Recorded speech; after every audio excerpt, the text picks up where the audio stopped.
Hello everyone. Today the topic of our discussion is pollination. Pollination is the transference of pollen grains from the anthers of a flower to stigma of a flower. Now this transference of of the pollen grains from the anthers to stigma, it can be within a same flower, it can be between two flowers of a same plant, or it can involve two different flowers of two different flowers.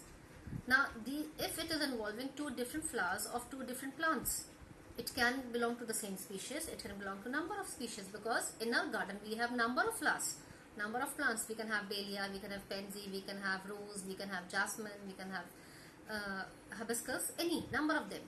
Yes, so this transference of pollen grains is from the anthers to stigma of a flower. Let's see the diagram.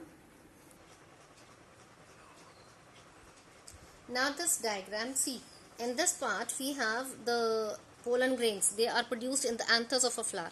Now these pollen grains are the yellow powdery material which is produced, and each pollen grain is having nuclei and the cytoplasm, and this nucleus is participating in reproduction.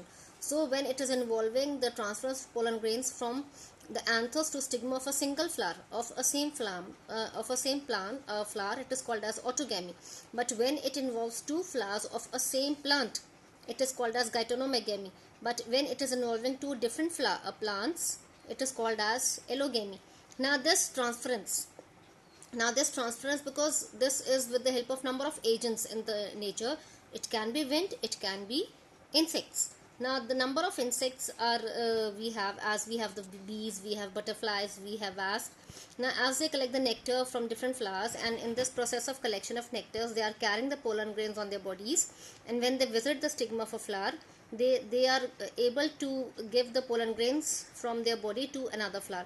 But nature, that means in our environment, in our garden, the single stigma it may have the pollen grains of its own species, it may have pollen grains of other species also, but nature has so designed the pollen grains that the pollen grains of the same species of the plant will only survive on the stigma, the others will perish.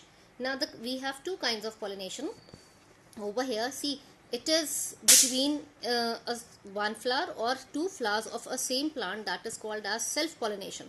Now the self-pollination is when they are occurring between a same flower, that means it is autogamy. But when it is involving two flowers of a same plant, that is called as gytonogamy.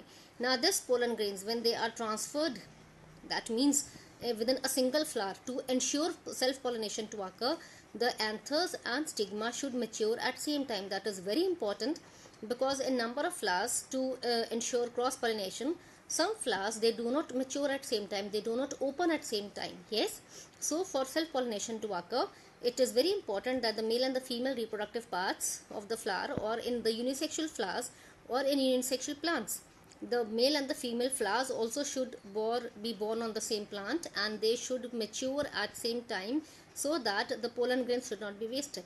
Now when they are involving a single flower or two flowers of a same plant, what is the advantages we have? If it is in a same flower, that means we have very less number of pollen grains, because we are very sure that in a bisexual flower, if both the parts are maturing at same time, it is much sure to happen. Second, the parental characters will be preserved, because same kind of plant will be formed always, because it is not helping it is not transferring with the help of the insects. So what we can say, that the number of pollen grains, very small amount of pollen grains will suffice this pollination, because large amount of pollen grains will not be wasted. And even this can take place with the help of wind.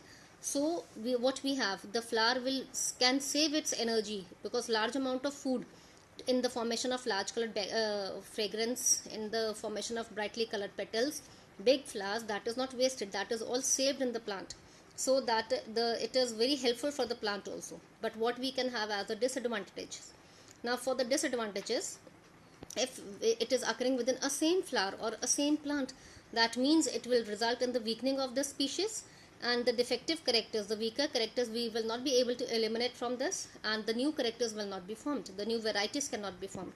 But when it involves two different plants of the same species, it is very important, it should occur between a same species, then that is called as cross-pollination. Now for this cross-pollination, it is the transference of pollen grains from the anthers to stigma of a flower of two different plants, that means between a red rose and a white rose. And what we have a pink rose, that means a new kind of plant is formed, a new variety is formed. so the offsprings are always healthier. And second, the seeds are produced, they are very large amounts, and the new varieties are formed. This is what? This is the advantages of the cross pollination. And what can the disadvantages? Because it is occurring in two plants of a same species, we are not always sure that the stigma of a flower may receive its pollen grains of the same kind or may not receive. So pollination is not always certain. Second, the pollen grains has to be produced in large amounts, so the large amount of pollen grains are wasted in this case. And second, the flower has to produce, it has to waste its food in the production of nectar, in the production of brightly colored petals. So large amount of food is also wasted for this. Yes, thank you so much.